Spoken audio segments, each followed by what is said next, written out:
നമസ്കാരം. പാറയിൽ നിന്ന് ചന്ദനം കിട്ടുമോ? എന്നാൽ അങ്ങനെ ചന്ദനം കിട്ടുമെന്ന് പറയപ്പെടുന്ന ഒരു സ്ഥലമുണ്ട് വയനാട്ടിൽ.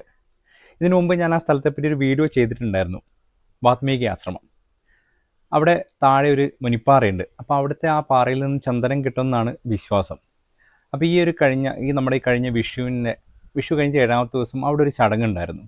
അപ്പോൾ അന്ന് ആ ചടങ്ങിന് അവിടെ പോയിട്ടുണ്ടായിരുന്നു. അപ്പോൾ അന്നത്തെ ആ ഒരു ചടങ്ങിനുണ്ടായ കാഴ്ചകളും പിന്നെ അവിടെ കുറച്ച് മുതിർന്ന ആൾക്കാരൊക്കെ ഉണ്ടായിരുന്നു. അപ്പോൾ ഞാൻ അവരോടൊക്കെ സംസാരിച്ച് കുറച്ച് പുതിയ കാര്യങ്ങൾ എനിക്ക് കിട്ടിയിട്ടുണ്ടായിരുന്നു. അപ്പോൾ അതൊക്കെ ഉൾപ്പെടുത്തിയിട്ടുള്ളൊരു ചെറിയൊരു വീഡിയോ ആണിത്.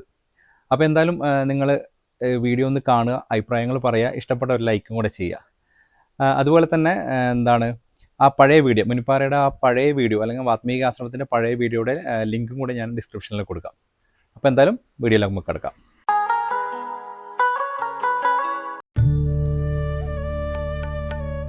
ഇന്ന് വിഷു കഴിഞ്ഞ 7ാമത്തെ ദിവസം. 7ാം വിഷുവിന്റെ അന്നാണ് വാത്മീകി ആശ്രമത്തിലെ പ്രധാന ചടങ്ങുകൾ നടക്കുന്നത്. അതെ, നമ്മൾ ഈ നിൽക്കുന്ന സ്ഥലമാണ് വാത്മീകി ആശ്രമം. വയനാട് ജില്ലയിലെ പുൽപ്പള്ളിക്കടുത്തുള്ള ആശ്രമക്കൊല്ലി എന്ന് പറഞ്ഞ പ്രദേശത്താണ് വാത്മീകി ആശ്രമം ഇന്നും ആ പഴയ പ്രൗഢിയോടെ തലയുയർത്തി നിൽക്കുന്നത്.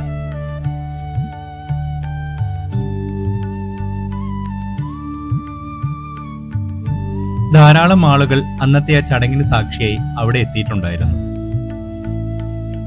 ഈ ചടങ്ങുകളൊക്കെ നടക്കുന്നതിന് മുന്നോടിയായി ഒരു പ്രത്യേകം വിഭാഗക്കാർ ഈ ആശ്രമം മൊത്തം പൊളിച്ച് പുതിയതായി ദർഭപ്പുല്ല് വിരിച്ച് മൊത്തം മോടി പിടിപ്പിക്കും.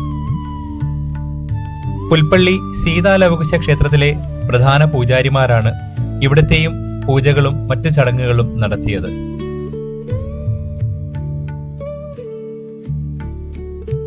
തന്റെ ഈ ആശ്രമത്തിൽ ഇരുന്നാണ് വാത്മീകി മഹർഷി രാമായണം എഴുതിയതെന്നും ഇവിടുത്തെ ഐതിഹ്യമാണ്.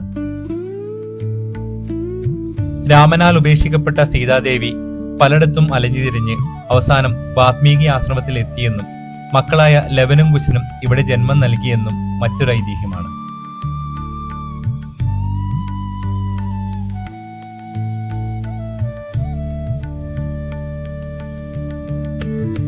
ഇതാണ് ആശ്രമത്തിന് താഴെയുള്ള മുനിപ്പാറ.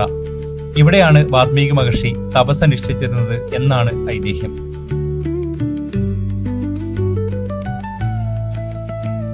ഇവിടത്തെ പാറയിൽ വെള്ളം തളിച്ച് മറ്റൊരു കല്ലുമായി ഇവിടെ ഉരച്ചാൽ അതിൽ നിന്നും യഥാർത്ഥ ചന്ദനം ലഭിക്കുമെന്നാണ് ഇവിടെയുള്ള പഴമക്കാർ പറഞ്ഞു ഞാൻ കേട്ടത്.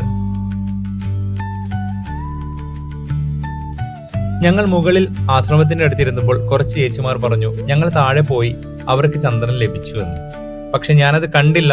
കാണാത്തത് കൊണ്ട് അതിന്റെ ആധികാരികത എത്രത്തോളം ഉണ്ടെന്ന് എനിക്ക് പറയാൻ സാധിക്കില്ല. ഞങ്ങൾ ഈ താഴെ ഇവിടെ പോയപ്പോൾ അവിടെ പ്രായമായ കുറെ അച്ഛന്മാരുണ്ടായിരുന്നു. അവര് പറഞ്ഞത് പണ്ടൊക്കെ ഇവിടെ നിന്ന് ചന്ദനം ധാരാളം ലഭിക്കുമായിരുന്നു. യഥാർത്ഥ ചന്ദനം തന്നെയാണ്, അതേ മണവും അതേ ഗുണവും ഉള്ളത്. പക്ഷെ ഇപ്പോൾ അങ്ങനെ ലഭിക്കാറില്ല എന്നാണ് അവരെന്നോട് പറഞ്ഞത്. ഞാൻ ഏതായാലും ഉരച്ചു നോക്കാനൊന്നും പോയില്ല, വെറുതെ എന്തിനാണ് നമ്മൾ. അപ്പം അവിടുത്തെ താഴത്തെ ചടങ്ങുകൾ ഇപ്പം നടന്നുകൊണ്ടിരിക്കുകയാണ്. ഈ ഭക്തരായിട്ട് വരുന്നവർ തേങ്ങ കൊണ്ടുവരും. അതവിടെ ഇങ്ങനെ ഉടച്ചിട്ട് പലതരത്തിലുള്ള പൂജകളൊക്കെ ചെയ്യും. ഇത് ഞാൻ പറഞ്ഞല്ലോ, 7ാമത്തെ വിഷുവിന്റെ അന്നാണ് ഇവിടുത്തെ ഈ പൂജകളൊക്കെ നടക്കുന്നത്. പണ്ട് ഇവിടെ ഒരു ഗുഹയുണ്ടായിരുന്നെന്നും അതിനകത്ത് കടുവയോ പുലിയോ മറ്റോ എന്തോ പ്രസവിച്ചിട്ട് അശുദ്ധിയായെന്നും അതിനുശേഷം മറ്റൊരു പാറ വന്ന് അടഞ്ഞ് ആ ഗുഹ അടഞ്ഞുപോയി എന്നാണ് മറ്റൊരു അച്ഛൻ പറഞ്ഞത്. അന്ന് ഗുഹയ്ക്കകത്തായിരുന്നു പൂജകളൊക്കെ നടന്നിരുന്നത്. പണ്ടിവിടെ കൊടും വനമായിരുന്നെന്നും ധാരാളം ആനകളെ ഇവിടെ നിന്ന് പിടിച്ചിരുന്നെന്നും ഒരച്ഛൻ പറഞ്ഞു. അദ്ദേഹം അത് നേരിട്ട് കണ്ടിട്ടുണ്ടത്രേ. എന്തായാലും ഒരുപാട് കൗതുകവും ഒരുപാട് അത്ഭുതവും തോന്നിയൊരു സമയവും സന്ദർഭവുമായിരുന്നു. എന്തായാലും ഈ വീഡിയോ ഞാൻ ഇവിടെ കൊണ്ട് നിർത്തുകയാണ്. എല്ലാവരും അഭിപ്രായം പറയുക. വീഡിയോ ഇഷ്ടപ്പെട്ട ഒന്ന് ലൈക്ക് ചെയ്യുക. അപ്പം നമസ്കാരം.